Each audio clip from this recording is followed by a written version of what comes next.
Hello YouTube. This is gonna be a quick video and it's not a good one. So you see this pot here, it says Demon Midas. That's quite poignant because that little speck there, that is Zeds egg sac, and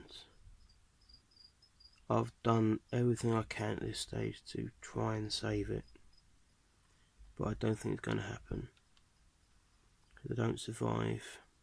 They rarely survive without their mum, and the only recorded one I can find of it is they were hatching anyway and mum just rejected them. Well, you can see mum dropped this one